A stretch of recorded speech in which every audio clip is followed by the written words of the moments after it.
श्रीगुरुभ्यो नमः। हरिः ओम्। व्यासाय भवनाशाय श्रीशाय गुणराशये हृद्याय शुद्धविद्याय मध्वाय च नमो नमः। बुद्धिर्बलं यशोधैर्यं निर्भयत्वं मरोगता अजाड्यं वाक्पटुत्वं च हनोमत्स्मरणात् भवेत्। भवति तनुभवादेडमो कोऽपि वाग्मी जडमतिरभिजन्तुर्जायते प्राज्ञमौलिः। सकलवचनचेतो देवता भारती सा मम वचसि धत्तां सन्निधिं मानसे च।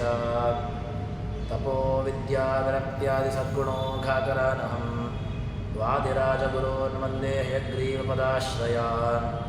कामधेनुर्यथा पूर्वं सर्वाभीष्टफलप्रदा तथा कलो वादिराजश्रीपादोऽभीष्टदः सताम्।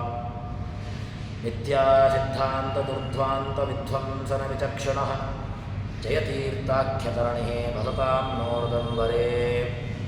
अर्थिकल्पितकल्पोऽयं प्रत्यर्थिगजकेसरी व्यासतीर्थगुरुर्भूयात् अस्मदिष्टार्थसिद्धये। दुर्वादिध्वान्तरवये वैष्णवीन्दीवरेन्दवे श्रीराघवेन्द्रगुरवे नमो अत्यन्तदयालवे। ब्रह्मचर्या हरिप्रेति सुविद्यावादशालिनः इष्टदान् कष्टहर्तॄन्नः विद्यामान्यान् मुनीन् नुमः। श्रीगुरुभ्यो नमः। हरिः ओम्।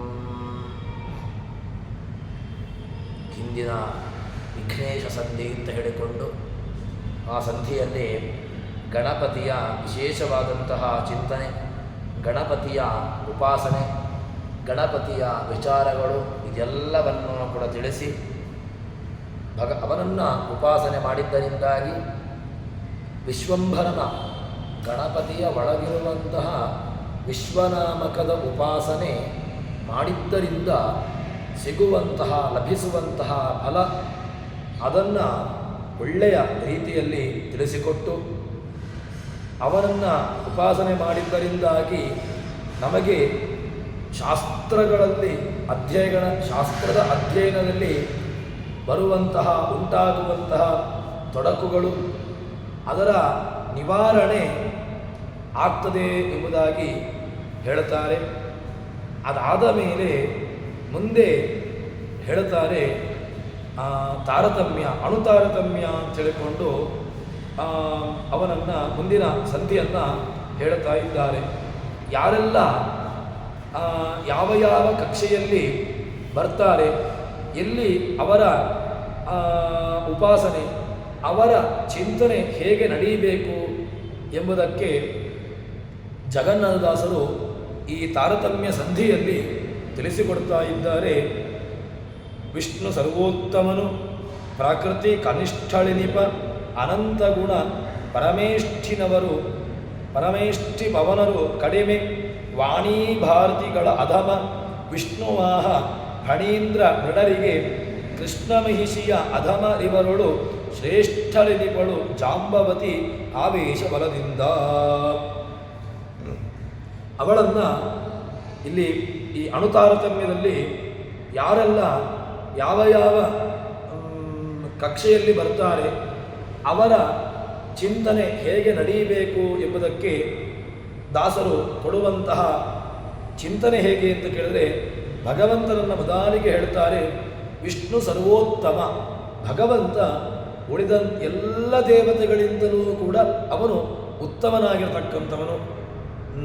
ಅದೇ ನತೇ ವಿಷ್ಣು ಜಾಯಮಾನೋ ನಜಾತೋ ದೇವಾಮಹಿಮ್ನಃ ಅಂತ ಹೇಳಿಕೊಂಡು ವಿಷ್ಣು ಸೂಕ್ತ ಅವನ ಮಹಿಮೆಯನ್ನು ತಿಳಿಸಿಕೊಡ್ತದೆ.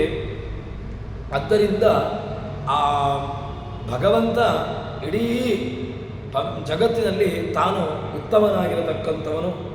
ಅದಾದ ಮೇಲೆ ಅವನ ಮಡದಿಯಾದಂತಹ ಪ್ರಕೃತಿ ಲಕ್ಷ್ಮೀದೇವಿ ಅವಳು ಮುಂದಿನ ಕಕ್ಷೆಯಲ್ಲಿ ಬರುವಂಥವಳು.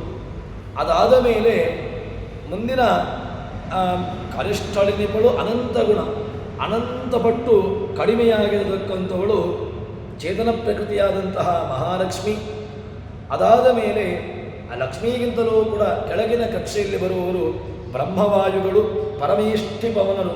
ಪರಮೇಷ್ಠಿ, ಅದೇ ರೀತಿಯಾಗಿ ಪವನ. ಇನ್ನು ವಾಣಿ ಭಾರತಿ, ಸರಸ್ವತಿ ಭಾರತೀ ದೇವಿಯರು, ಅದಾದ ಮೇಲೆ ಗರುಡ, ಅದಾದ ಮೇಲೆ ಶೇಷ, ಅದಾದ ಮೇಲೆ ರುದ್ರ, ಇದಾದ ಮೇಲೆ ಇವರಿಗಿಂತಲೂ ಕೂಡ ಕೆಳಗಿನ ಕಕ್ಷೆಯಲ್ಲಿ ಬರುವವರು ಕೃಷ್ಣನ ಸಣ್ಣ ಮಹಿಷಿಯರು. 6 ಮಂದಿ ಮಹಿಷಿಯರು. ವೈಷ್ಣೇ ಸತ್ಯಾಚೈಕೃತಿದೇವಭೂತ ಭೌಮೋ ಪ್ರಕೃತಿರ್ಮೂಲಭೂತ ತಯೈವಾನ್ಯಾಹ ಸರ್ವದಾ ಪ್ರವಿಷ್ಟಾ ತಾ ಮಧ್ಯೆ ಜಾಂಬವತಿ ಪ್ರಧಾನ. ಜಾಂಬವತಿ ಅವಳು ಪ್ರಧಾನ. ಅದರಲ್ಲಿಯೂ ಕೂಡ ಎಲ್ಲರಲ್ಲಿಯೂ ಕೂಡ ಸಣ್ಣ ಮಹಿಷಿಯರಲ್ಲಿಯೂ ಕೂಡ ವಿಶೇಷವಾಗಿ ಕೃಷ್ಣನ ಅಂದರೆ ಭಗವಂತನ ಮಡದಿಯಾದಂತಹ ರಮಾವೇಶ ಎಂಬುದು ಅದು ಇರುವಂತಹದ್ದೇ. ರಮಾವೇಶ, ರಮಾ ಸನ್ನಿಧಾನ ರಹಿತರಾಗಿ ಇರಲಿಕ್ಕೆ ಸಾಧ್ಯವೇ ಇಲ್ಲ. ರಮಾವೇಶ ಎಂಬುದು ಅತೀ ಮುಖ್ಯವಾಗಿರತಕ್ಕಂತಹದ್ದು. ಆದ್ದರಿಂದ ಅವರಲ್ಲಿ ಆ ಎಲ್ಲ ಕೃಷ್ಣನ ಸಣ್ಣ ಮಹಿಷಿಯರಲ್ಲಿಯೂ ಕೂಡ ಕೃಷ್ಣನ ಮಡದಿಯಾದಂತಹ ರಮಾದೇವಿಯ, ವಿಷ್ಣುವಿನ ಮಡದಿಯಾದಂತಹ ರಮಾದೇವಿಯ ಆವೇಶ ಅದು ಇದ್ದೇ ಇರ್ತದೆ. ಇನ್ನು ಆ ಸಣ್ಣ ಮಹಿಷಿಯರಲ್ಲಿ ರಮಾವೇಶ ಬಲದಿಂದಾಗಿ ಜಾಂಬವತಿ ಇತರ 5 ಕೂಡ ಶ್ರೇಷ್ಠಳು. ಎಲ್ಲರಲ್ಲಿಯೂ ಕೂಡ ರಮಾವೇಶ ಎಂಬುದು ಇದ್ದೇ ಇದೆ. ಆದರೆ ಅದರಲ್ಲಿಯೂ ಕೂಡ ಜಾಂಬವತಿಯಲ್ಲಿ ವಿಶೇಷವಾಗಿರತಕ್ಕಂತಹ ಮಹತ್ವ ಎಂಬುದಾಗಿ ನಾವು ಅರ್ಥ ಮಾಡಿಕೊಳ್ಳಬೇಕು. ಜೀವಭೂತ ಮಹಾಬಾಹೋ ಏದಂ ಧಾರ್ಯತೆ ಜಗತ್, ಇದಂ ಜಗತ್ ಧಾರ್ಯತೆ, ಯಾರಿಂದಲಾಗಿ ಈ ಜಗತ್ತು ಧರಿಸಲ್ಪಡುತ್ತದೋ ಅಂಥವಳು ಯಾರು ಕೇಳಿದ್ರೆ ಇದಂ ಜಗತ್ ಧಾರ್ಯತೆ. ಭಗವಂತನ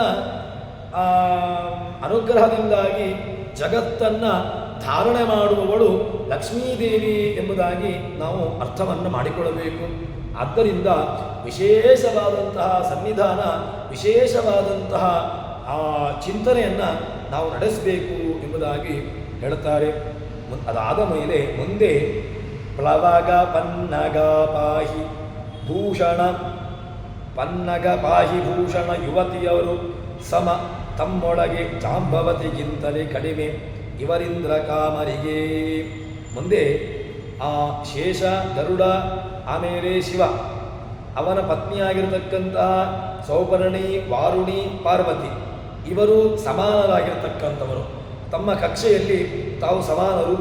ಅದಾದ ಮೇಲೆ ಜಾಂಬವತಿ, ಅದರಿಗಿಂತ ಕೆಳಗಿನ ಕಕ್ಷೆಯಲ್ಲಿ ಬರತಕ್ಕಂತಹ ಷಣ್ಮಹಿಷಿಯರು. ಅದಾದ ಮೇಲೆ ಇಂದ್ರಕಾಮರು. ಅದಾದ ಮೇಲೆ ಅಹಂಕಾರಿಕ ಪ್ರಾಣ, ಕಾಮಪುತ್ರನಾಗಿರತಕ್ಕಂತಹ ಅನಿರುದ್ಧ, ಶಚಿ, ರತಿ, ದಕ್ಷ ಪ್ರಜಾಪತಿ, ಬೃಹಸ್ಪತಿ, ಇನ್ನು ಸ್ವಯಂಭುವ ಮನು. ಈ 6 ಜನರು ಕೂಡ ತಮ್ಮ ಪ್ರಾಣನಿಗಿಂತಲೂ ಕೂಡ ಕಡಿಮೆಯ ಕಕ್ಷೆಯಲ್ಲಿ ಬರತಕ್ಕಂಥವರು. ಅದಾದ ಮೇಲೆ ಇನ್ನು ಈ ಪ್ರವಾಹ ಮಾರುತ, ಈ ಪ್ರವಾಹ ಎಂಬಂತಹ ಮರುತು ಅವರೂ ಕೂಡ ಕೆಳಗಿನ ಕಕ್ಷೆಯಲ್ಲಿ ಬರ್ತಾನೆ ಎಂಬುದಾಗಿ ಹೀಗೆ ಕಕ್ಷಾ ತಾರತಮ್ಯವನ್ನು ನಮಗೆ ತಿಳಿಸಿಕೊಡ್ತಾ ಇದ್ದಾರೆ.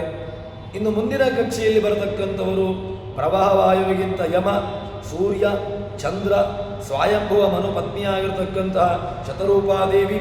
ಅದಾದ ಮೇಲೆ ಸೂರ್ಯನಿಗಿಂತ ವರುಣ, ವರುಣನಿಗಿಂತ ನಾರದ, ಅಗ್ನಿ, ಪ್ರಸೂತಿ, ಭೃಗುಮುನಿ ಇವರು 3 ಜನರು ಕೂಡ ಸಮಾನವಾದಂತಹ ಕಕ್ಷೆಯಲ್ಲಿ ಬರ್ತಾರೆ.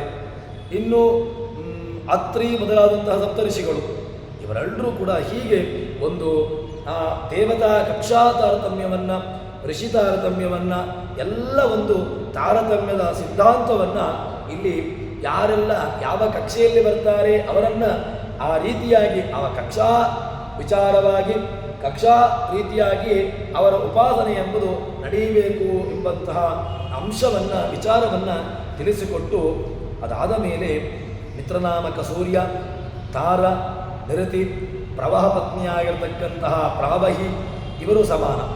ಇನ್ನು ವಿಶ್ವಾಮಿತ್ರರಿಗಿಂತ ಕಡಿಮೆ ವಿಶ್ವಕ್ಸೇನ, ಗಣಪತಿ, ಕುಬೇರ, ಅಶ್ವಿನಿ ದೇವತೆಗಳು ಮಿತ್ರ. ಇದಾದ ಮೇಲೆ ಶತಸ್ಥ ದೇವತೆಗಳು ಅಂತ ಹೇಳಿಕೊಂಡು ಇವರ ಒಂದು ಕಕ್ಷಾ ತಾರತಮ್ಯವನ್ನು ಇಲ್ಲಿ ತಿಳಿಸಿಕೊಡ್ತಾರೆ. ಇನ್ನು ಇದಾದ ಮೇಲೆ ಮುಂದಿನ ಶತಸ್ಥ ದೇವತೆಗಳು ಇವರೆಲ್ಲರ ವಿಚಾರಗಳನ್ನು ಹೇಳ್ತಾ ನಮಗೆ ಆ ದೇವತೆಗಳ ತಾರತಮ್ಯವೂ ಹೇಳ್ತಾರೆ. ಅದೇ ರೀತಿಯಾಗಿ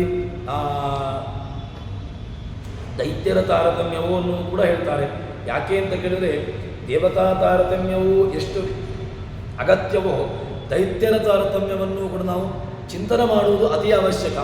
ಇಲ್ಲದಿದ್ದರೆ ದೇವತೆಗಳಲ್ಲಿ ಯಾವ ದೈತ್ಯರ ನಂತರ ಯಾರು ಎಲ್ಲ ರೀತಿಯಾದಂತಹ ಒಂದು ಆ ಜ್ಞಾನ ನಮಗೆ ಅತಿ ಅವಶ್ಯಕ. ಇವರೆಲ್ಲರನ್ನೂ ಕೂಡ ದೈತ್ಯರನ್ನೂ ಕೂಡ ಆಳುವಂತಹ ಭಗವಂತ ಎಲ್ಲಿದ್ದಾನೆ ಎಂಬುದನ್ನು ಚಿಂತನೆ ಮಾಡುವುದಕ್ಕೋಸ್ಕರವಾಗಿ ದೇವತಾ ತಾರತಮ್ಯವನ್ನು ದೈತ್ಯರ ತಾರತಮ್ಯದ ಚಿಂತನೆಯನ್ನು ನಡೆಸಬೇಕು. ಇದಾದ ಮೇಲೆ ಮುಂದಿನ ಕಕ್ಷೆಯಲ್ಲಿ ಬರತಕ್ಕಂಥವನು ಮರುತುಗಳು 49 ಜನ. ಅದಾದ ಮೇಲೆ ಅಶ್ವಿನಿ ದೇವತೆಗಳು, ವಿಶ್ವೇ ದೇವತೆಗಳು 10 ಮಂದಿ, ಇನ್ನು ರುದ್ರರು 11 ಮಂದಿ, ಆದಿತ್ಯರು 12, ಇನ್ನು ಬೃಹಸ್ಪತಿ ಪಿತೃಗಣದಲ್ಲಿರತಕ್ಕಂತಹ 3 ವಸು ರುದ್ರ ಆದಿತ್ಯ. ಅದಾದ ಮೇಲೆ 8 ವಸುಗಳು, ಇನ್ನು ವಾಯು ಭಾರತಿ ಪೃಥ್ವಿ ಋಭು ಈ 100 ಮಂದಿ ದೇವತೆಗಳು ಸೋಮಪಾನಾರ್ಹಕ್ಕೆ. ಈ ಯಾರು ಸೋಮಪಾನಾರ್ಹ ದೇವತೆಗಳು, ಸೋಮಪಾನವನ್ನು ಮಾಡಲಿಕ್ಕೆ ಅರ್ಹತೆ ಇರತಕ್ಕಂತಹ ದೇವತಾ ಕಕ್ಷೆಯನ್ನು ಇಲ್ಲಿ ಹೇಳ್ತಾರೆ. ಪ್ರಧಾನರ್ವಾಯುರ್ವಸವೋ ರುದ್ರಾದಿತ್ಯ ಮರುದ್ಗಣ ಬೃಹಸ್ಪತಿರ್ಭುರು ವ್ಯಾದ್ಯಾವಾಪತಿವೇಶ್ವನೋದ ವಿಶ್ವೇ ದೇವಾಸುಚ ಶತಸ್ಥ ದೇವತಾಮತಃ. ತತ್ವಪ್ರದೀಪದಲ್ಲಿ ಪಂಡಿತಾಚಾರ್ಯರು ಈ ಸೋಮಪಾನಾರ್ಹ ದೇವತೆಗಳನ್ನು ಹೇಳ್ತಾ ಬರ್ತಾರೆ. 49 ಮರುತುಗಳು, ಅಶ್ವಿನಿ ದೇವತೆಗಳು 2, ಪಿತೃದೇವತೆಗಳು 10 ಮಂದಿ, 11 ರುದ್ರರು, ಅದಾದ ಮೇಲೆ 12 ಆದಿತ್ಯರು, ಅದಾದ ಮೇಲೆ ಬೃಹಸ್ಪತಿ ಒಬ್ಬ, ಅದಾದ ಮೇಲೆ ಪಿತೃಗಳು, ಅದಾದ ಮೇಲೆ 8 ವಸುಗಳು ಇದ್ದಾರೆ, ಅದಾದ ಮೇಲೆ ವಾಯು ಭಾರತಿ, ಅದಾದ ಮೇಲೆ ಪೃಥ್ವಿ, ಅದಾದ ಮೇಲೆ ಋಭು. ಹೀಗೆ ಒಬ್ಬೊಬ್ಬರನ್ನು ಹೇಳಿಕೊಂಡು ಇವರಿಷ್ಟು ಮಂದಿಯೂ ಕೂಡ ಸೋಮಪಾನಹಾರ್ಹ ದೇವತೆಗಳು ಎಂಬಂತಹ ವಿಚಾರವನ್ನು ಇಲ್ಲಿ ತೋರಿಸಿಕೊಡುತ್ತಾರೆ. ಇದರಲ್ಲಿ ಈ ಶೇಷದಸ್ಥರಲ್ಲಿಯೂ ಕೂಡ ಕಕ್ಷಾ ತಾರತಮ್ಯ ಎಂಬುದು ಇದೆ ಎಂಬುದಾಗಿ ಹೇಳ್ತಾರೆ. ಯಾರೆಲ್ಲ ಅಂತ ಕೇಳಿದರೆ ಈ ದೇವತೆಗಳಲ್ಲಿ ಹೇಳಲ್ಪಟ್ಟವರು 15 ಜನ, ಉಳಿದಂತಹ 85 ಜನ ಅವರಲ್ಲಿ ಕುಬೇರ ಗಣಪತಿ, ಇನ್ನು ಸಾತ್ವಿಕರಾಗಿರತಕ್ಕಂತಹ ವೈವಸ್ವತವನು, ಸ್ವಯಂಭವನು, ಸಂಪತ್ಕಾರ ನಾರಾಯಣಾವತಾರನ ತಾಪಸವನು, ಅದಾದ ಮೇಲೆ 100 ಮಂದಿ 3 ಮನುಗಳು, ಅವರನ್ನು ಬಿಟ್ಟು ಉಳಿದವರು ಎಂಬುದಾಗಿ ಹೀಗೆ ಈ ದೇವತಾ ಶೇಷತಸ್ಥ ದೇವತೆಗಳಲ್ಲಿರತಕ್ಕಂತಹ ಕಕ್ಷಾ ತಾರತಮ್ಯವನ್ನು ಜಗನ್ನಾಥದಾಸರು ತಿಳಿಸಿಕೊಡ್ತಾರೆ. ಇನ್ನು ಶುಕ್ರಾಚಾರ್ಯರು, ದೈತ್ಯ ಗುರುವಾಗಿರತಕ್ಕಂತಹ ಶುಕ್ರಾಚಾರ್ಯರು ಅವರ ಒಂದು ವಿಚಾರವನ್ನು ಆ ಕಕ್ಷಾ ತಾರತಮ್ಯವನ್ನು ತಿಳಿಸಿಕೊಂಡು ಬರ್ತಾರೆ.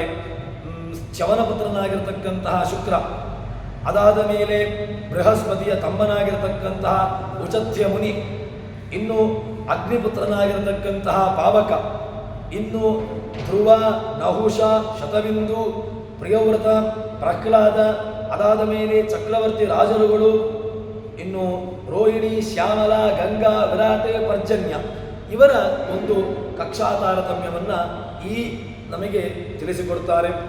ಇದರಲ್ಲಿ ನಿಜವಾಗಿ ಕಕ್ಷಾ ತಾರತಮ್ಯವನ್ನು ನಾವು ತಿಳ್ಕೊಳ್ಳಲೇಬೇಕು. ಒಂದು ವೇಳೆ ಇಲ್ಲರಿ ನಾನು ದೇವರನ್ನು ಉಪಾಸನೆ ಮಾಡ್ತೇನೆ, ದೇವರ ಚಿಂತನೆ ನಡೆಸ್ತೇನೆ, ಉಳಿದಂತಹ ದೇವತೆಗಳ ಕಕ್ಷೆ ತಾರತಮ್ಯದ ಜ್ಞಾನವೇ ಬೇಕಾಗಿಲ್ಲ ಅಂತ ಹೇಳಿದ್ರೆ ಕಕ್ಷಾ ತಾರತಮ್ಯದ ಜ್ಞಾನ ನಮಗೆ ಮೋಕ್ಷಕ್ಕೆ ಕಾರಣ ಎಂಬುದನ್ನು ಹೇಳಿಕೊಡ್ತಾರೆ. ಇಲ್ಲದಿದ್ದರೆ ಭಗವಂತನನ್ನು ತಿಳ್ಕೊಂಡಾಗ ಉಳಿದಂತಹ ದೇವತೆಗಳನ್ನು ಬಿಟ್ಟದ್ರಿಂದಾಗಿ ಅದು ದೋಷಕ್ಕೆ ಕಾರಣವಾಗಿದೆ. ಅದಕ್ಕೋಸ್ಕರವಾಗಿ ಎಲ್ಲ ದೇವತೆಗಳ ಒಂದು ಎಲ್ಲಿ ಕಕ್ಷೆ, ಅವರ ಅಂಶ, ಅದರಲ್ಲಿರತಕ್ಕಂತಹ ಸನ್ನಿಧಾನ ಎಲ್ಲವನ್ನೂ ಕೂಡ ನಾವು ಸರಿಯಾದಂತಹ ರೀತಿಯಲ್ಲಿ ಚಿಂತನೆ ಮಾಡಬೇಕು ಎಂಬುದಾಗಿ ಹೇಳಿ, ಅದಾದ ಮೇಲೆ ಗಂಗೆ ತತ್ವಾಭಿಮಾನಿ ದೇವತೆಗಳಿಂದ ಕಡಿಮೆ, ಇನ್ನು ಋಷಿಗಳು ಕೆಲವರು, ಅದಾದ ಮೇಲೆ ಸ್ವಾಹಾದೇವಿಗಿಂತ ಬುಧನಿಗಿಂತ ಅಶ್ವಿನಿ ಪತ್ನಿಯಾಗಿರತಕ್ಕಂತಹ ಉಷಾದೇವಿ, ಇನ್ನು ಶನೈಶ್ಚರ ಅದಕ್ಕಿಂತಲೂ ಕಡಿಮೆ, ಇನ್ನು ಕರ್ಮಾಭಿಮಾನಿಯಾಗಿರತಕ್ಕಂತಹ ಪುಷ್ಕರ, ಇವನು ಸೂರ್ಯಪುತ್ರನಾಗಿರತಕ್ಕ ಶನೀಶ್ವರರಿಗಿಂತಲೂ ಕೂಡ ಕಡಿಮೆ ಎಂಬುದಾಗಿ ಈ ಕಕ್ಷೆಯಲ್ಲಿ ಕಕ್ಷಾತಾರತಮ್ಯವನ್ನು ಹೇಳಿ, ಅದಾದ ಮೇಲೆ ಋಷಿಗಳಿಂದ ಕೃಷ್ಣ ಪತ್ನಿಯವರೆಗಿರ್ತಕ್ಕಂತಹ ತಾರತಮ್ಯದ ವಿಚಾರವನ್ನು ಹೇಳುತ್ತಾ ಬರ್ತಾರೆ. ಪುಷ್ಕರ ಕರ್ಮಾಭಿಮಾನಿಯಾಗಿರತಕ್ಕಂತಹ ಪುಷ್ಕರ, ಅದಾದ ಮೇಲೆ ಅದಕ್ಕಿಂತಲೂ ಕೂಡ 80 ಋಷಿಗಳು, ಅದಾದ ಮೇಲೆ ಊರ್ವಶಿ, 100 ಅಪ್ಸರೆಯರು, ತುಂಬುರು ಮೊದಲಾದಂತಹ ಗಂಧರ್ವರು, ಅದಾದ ಮೇಲೆ ಆಜಾನಜ ದೇವತೆಗಳು, 16,000 ಜನ ಕೃಷ್ಣ ಪತ್ನಿಯರಾಗಿರ್ತಕ್ಕಂತಹ ಅಗ್ನಿಪುತ್ರರು. ಅಗ್ನಿಪುತ್ರರೇ ಅಲ್ಲಿ ಕೃಷ್ಣನ ಮಡದಿಯಾಗಿ ತಾವು ಬಂದಿರತಕ್ಕಂತಹದ್ದು. 100 ಮಂದಿಯೂ ಕೂಡ 14,000 ಮಂದಿಯೂ ಕೂಡ ಅಲ್ಲಿ ಏನಾಗ್ತದೆ, 100 ಜನ ಕೃಷ್ಣನ ಪತ್ನಿಯರು. ವಾಸ್ತವಿಕವಾಗಿ ಅವರು ಯಾರು ಕೇಳಿದ್ರೆ ಅಗ್ನಿಯ ಮಕ್ಕಳೇ ಆಗಿದ್ದಾರೆ. ಈ ಅಗ್ನಿಯ ಮಕ್ಕಳು ಕೃಷ್ಣನ ಮಡದಿಯಾಗಿ ತಾವು ಬಂದಿರತಕ್ಕಂತಹದ್ದು ಎಂಬುದಾಗಿ ಹೇಳ್ತಾರೆ. ಇನ್ನು ಅದಾದ ಮೇಲಿನ ಕಕ್ಷೆಯಲ್ಲಿ ಬರತಕ್ಕಂತಹ ದೇವತಾ ವ್ಯವಸ್ಥೆಯನ್ನು ಹೇಳ್ತಾರೆ. ಯಾರೆಲ್ಲ ಅಂತ ಕೇಳಿದ್ರೆ ಅಪ್ಸರಾ ಸ್ತ್ರೀಯರು, ಅವರಿಗೆ ಕೃಷ್ಣನ ಅಂಗಸಂಗ ಹೊಂದಿರತಕ್ಕಂತಹ ಗೋಪಿಕಾ ಸ್ತ್ರೀಯರು ಕಡಿಮೆ. ಯಾಕೆ? ಆ ಅಪ್ಸರಾ ಸ್ತ್ರೀಯರು ಅವರು ಮೇಲಿನ ಕಕ್ಷೆಯಲ್ಲಿ ಬರ್ತಾರೆ. ಅದಾದ ಮೇಲೆ ಚಿರಪಿತೃಗಳು, ಅದಾದ ಮೇಲೆ ದೇವಗಂಧರ್ವರು, ಅದಾದ ಮೇಲೆ ಮನುಷ್ಯ ಗಂಧರ್ವರು. ಇವರು ದೇವಗಂಧರ್ವರಿಗಿಂತ ಕಡಿಮೆಯ ಕಕ್ಷೆಯಲ್ಲಿ ಬರ್ತಾರೆ. ಅದಾದ ಮೇಲೆ ಮುಂದಿನ ಕಕ್ಷೆಯಲ್ಲಿ, ಕೆಳಗಿನ ಕಕ್ಷೆಯಲ್ಲಿ 100 ಜನ ರಾಜರು. ಇವರೂ ಕೂಡ ಈ ಕಕ್ಷೆಯಲ್ಲಿ, ಕೆಳಗಿನ ಕಕ್ಷೆಯಲ್ಲಿ ತಾವು ಬರ್ತಾರೆ ಎಂಬಂತಹ ಒಂದು ಕಕ್ಷೆಯ ಆರ್ಡರ್, ನಮಗೆ ಈ ಒಂದು ಆರ್ಡರನ್ನು ತಿಳಿಸಿಕೊಡ್ತಾ ಇದ್ದಾರೆ.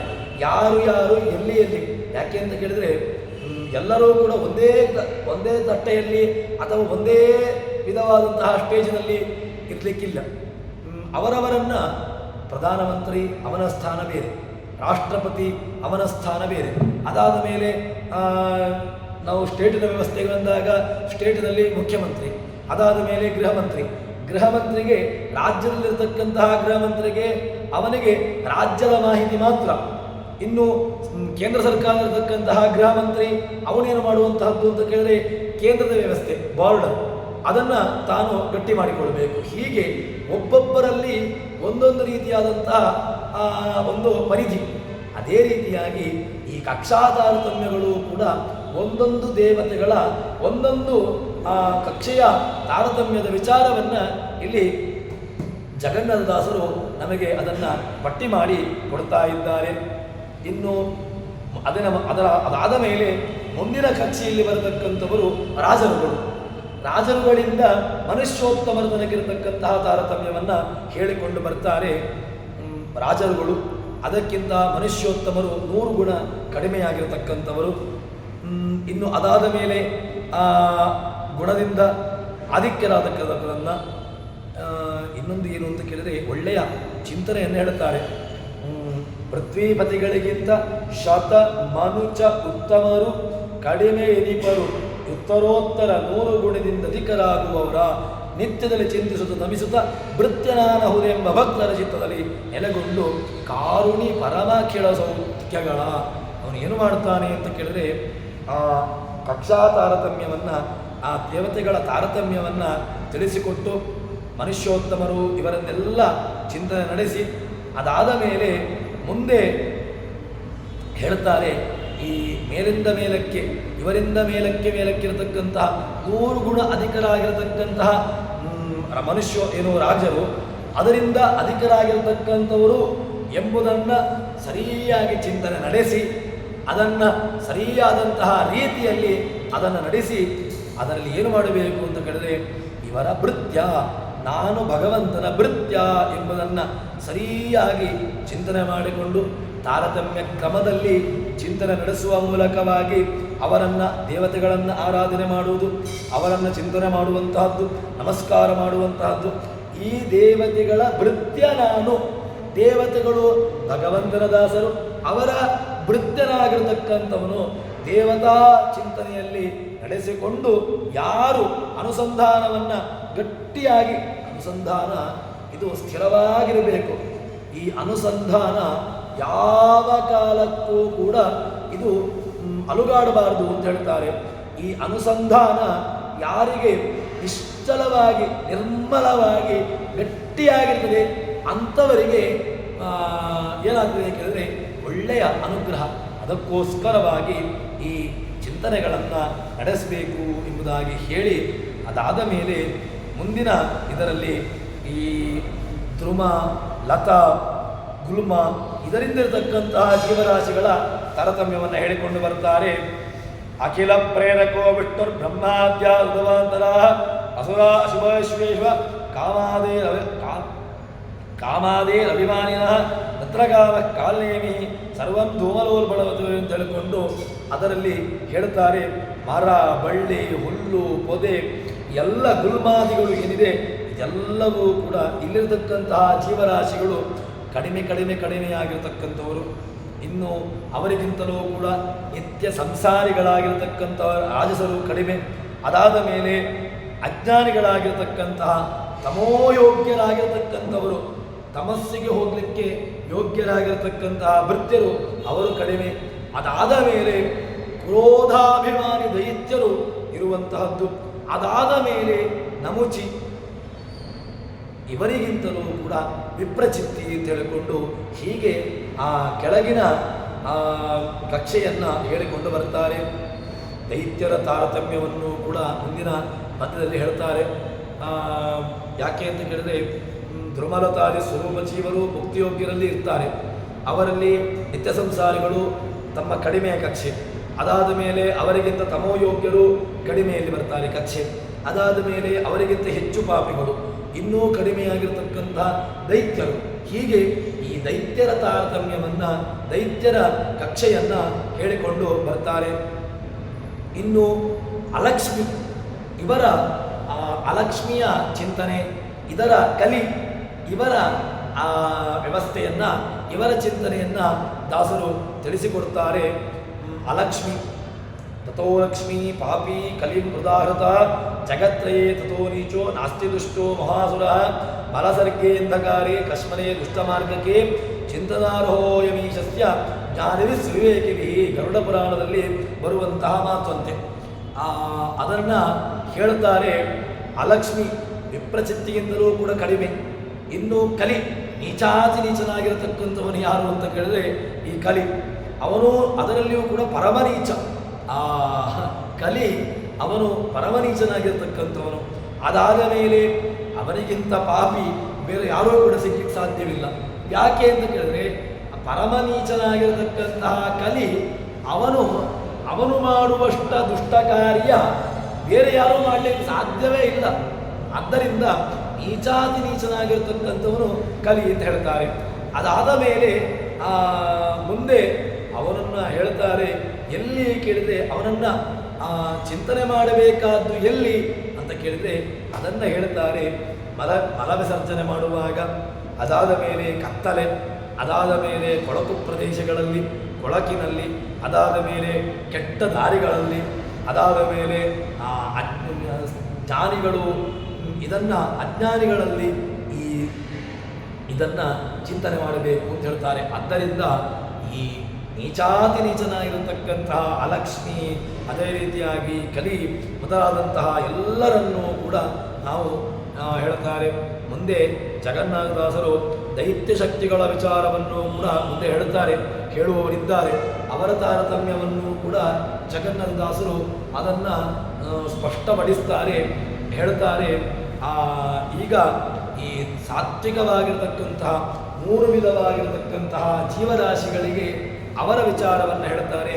ಸತ್ವಜೀವರಮಾನಿ ಬ್ರಹ್ಮನು ನಿತ್ಯಬದ್ಧರೊಳಗೆ ಪುರಂಜನ ದೈತ್ಯ ಸಮುದಾಯಾಧಿಪತಿ ಕಲಿಯದೀಪ ಪವಮಾನ ನಿತ್ಯದಲ್ಲಿ ಅವರೊಳಗೆ ಕರ್ಮ ಪ್ರವರ್ತಕನು ತಾನಾಗಿ ಶ್ರೀ ಪುರುಷೋತ್ತಮನ ಸಂಪ್ರೀತಿಗೋಸುಗ ಮಾಡಿಸುವ ದೇವಜೀವಾಭಿಮಾನಿ ಚ ಬ್ರಹ್ಮೈವ ಚತುರ್ಮುಖ ಮಾನುಷಾಣಾಂ ತು ಜೀವಾನಾಂ ಅಭಿಮಾನಿ ಪುರಂಜನ ಸತುರಾಜ ಹರೇ ಪುಸ್ತ್ರ ಸ್ವಾಸುರಾಣಾಂ ಕಲಿಸ್ವಯಂ.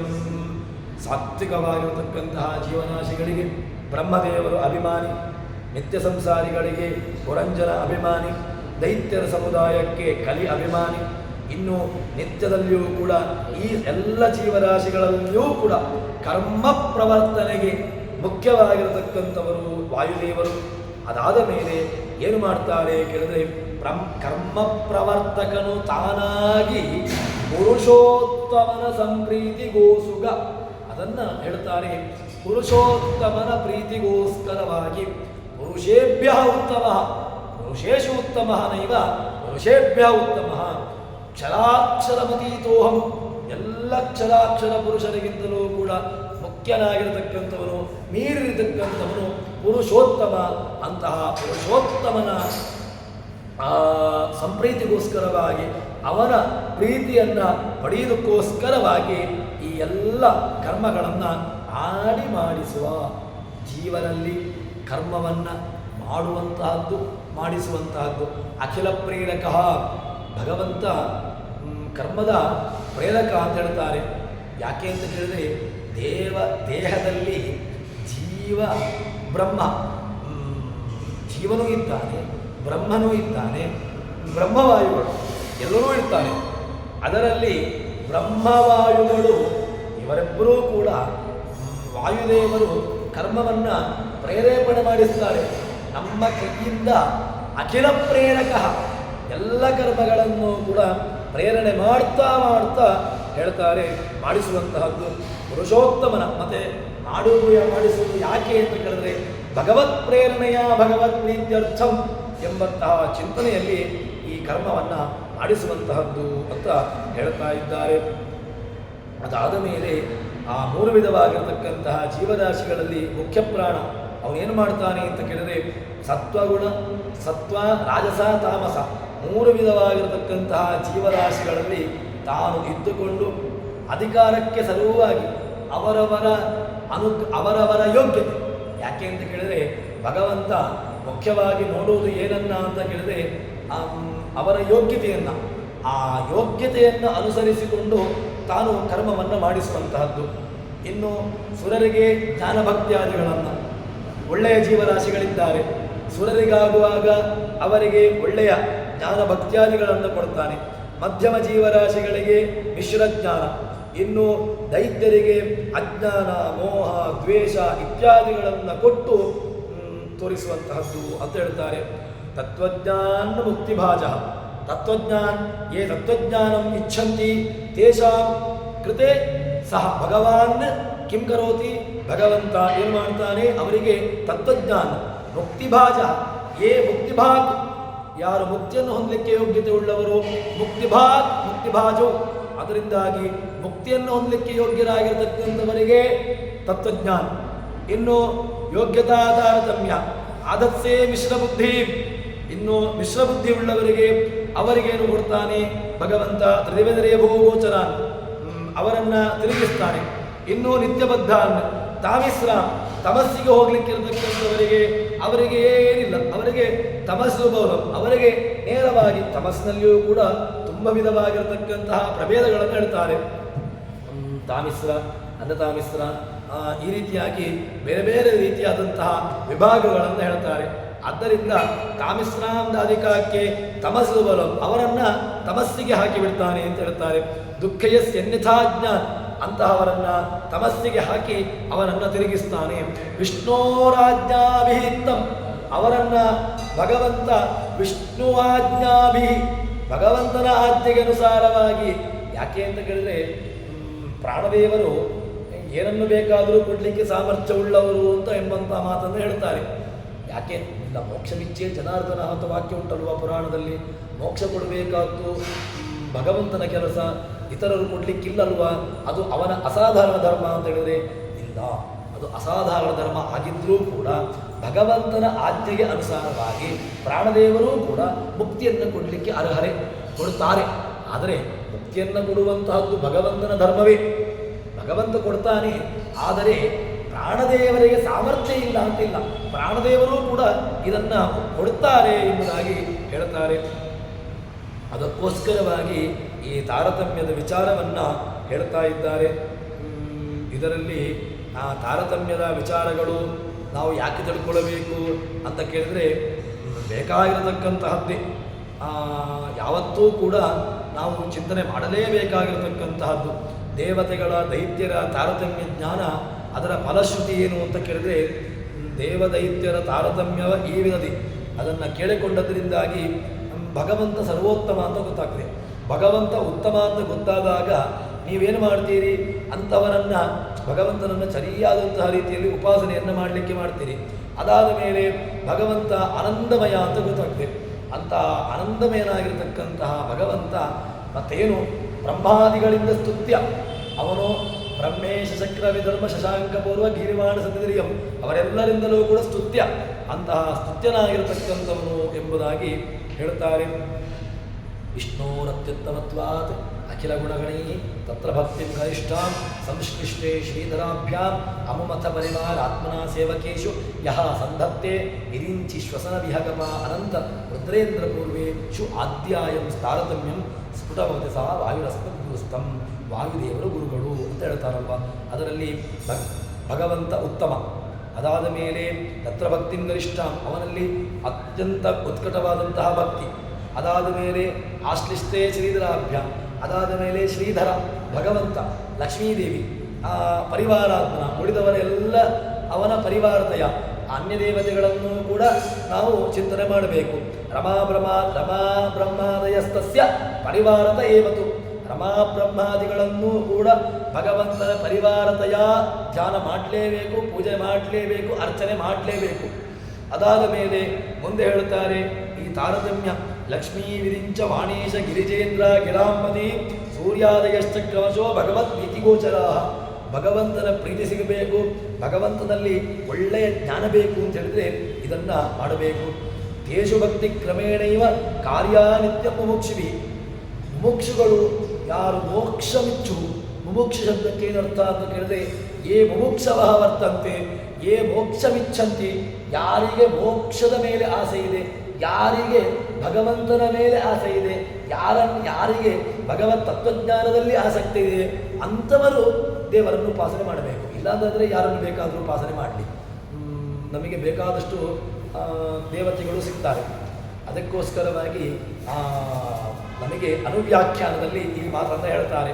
ಅನುವ್ಯಾಖ್ಯಾನದಲ್ಲಿ ಹೇಳುವ ಮಾತು ಏನು ಅಂತ ಕೇಳಿದ್ರೆ ಯೇಷು ಭಕ್ತಿ ಕ್ರಮೇಣೇವ ಕಾರ್ಯಾನಿತ್ಯ ಮುಮುಕ್ಷುಭಿ ತಸ್ಮಾತ್ ಪೂಜ್ಯಾಶ್ಚ ರಮ್ಯಾಶ್ಚ ಧ್ಯೇಯಾಶ್ಚ ಹರಿತಃ ಹರಿ ಉದ್ಯದ್ಭಾವ ಸಮಾವಾಸ ಚಿದಾನಂದೈಕದೀಯವಾನ್. ಅದಾದ ಮೇಲೆ ಅದರಲ್ಲಿ ಕ್ರಮವಾಗಿ ಎಲ್ಲರನ್ನೂ ಕೂಡ ಕ್ರಮೇಣೈವ ಅವರನ್ನು ಪರಿವಾರತೆಯ ಎಲ್ಲರನ್ನೂ ಕೂಡ ಪರಿವಾರತೆಯ ಉಪಾಸನೆ ಮಾಡಲೇಬೇಕು ಎಂಬಂತಹ ಚಿಂತನೆಯನ್ನು ಇಲ್ಲಿ ಹೇಳ್ತಾರೆ. ಪರಿವಾರತೆಯ ಗ್ರಾಹ್ಯ ಅಪಿಹೇಯ ಪ್ರಧಾನತಃ, ಪರಿವಾರತೆಯ ಗ್ರಾಹ್ಯ ಏವ ಪ್ರಧಾನತಃ ಹೇಯ. ನೀವು ಪರಿವಾರತೆಯ ಜ್ಞಾನವನ್ನು ಮಾಡಿಕೊಳ್ಳಿ, ಪ್ರಧಾನತಃ ಹೇಯ. ನೀವು ಅವರನ್ನೇ ಪ್ರಧಾನ ಅಂತ ಇಟ್ಟುಕೊಳ್ಬೇಡಿ. ಪರಿವಾರತೆಯ ಅಂತರ್ಯಾಮಿತೆಯ ಧ್ಯೇಯ ಎಂಬುದಕ್ಕೆ ನಮಗೆ ಎಲ್ಲ ವಿಚಾರಗಳು ತಿಳಿಸಿಕೊಡ್ತವೆ. ಆದ್ದರಿಂದ ದೇವತೆಗಳ ತಾರತಮ್ಯ, ದೈತ್ಯರ ತಾರತಮ್ಯ ಇದೆಲ್ಲವೂ ಕೂಡ ಚಿಂತನೀಯವೇ. ಉಪಾಸನೆಯ ಮಾಡಬೇಕೋ ಬೇಡವೋ ಮತ್ತು ಮತ್ತೆ ಚಿಂತನೀಯವಾದಂತಹ ವಿಚಾರಗಳು ಎಂಬುದನ್ನು ಜಗನ್ನಾಥದಾಸರು ಶಾಸ್ತ್ರೀಯ ನೆಲೆಗಟ್ಟಿನಲ್ಲಿ ತಿಳಿಸಿಕೊಡ್ತಾ ಇದ್ದಾರೆ. ಈ ಹಿನ್ನೆಲೆಯಲ್ಲಿ ಚಿಂತನೆ ನಡೆಸುವಂತಾಗಲಿ ಎಂಬಲ್ಲಿ ಹರಿಪ್ರಿಯತಾಂ ಶ್ರೀಕೃಷ್ಣಾರ್ಪಿತಮಸ್ತು.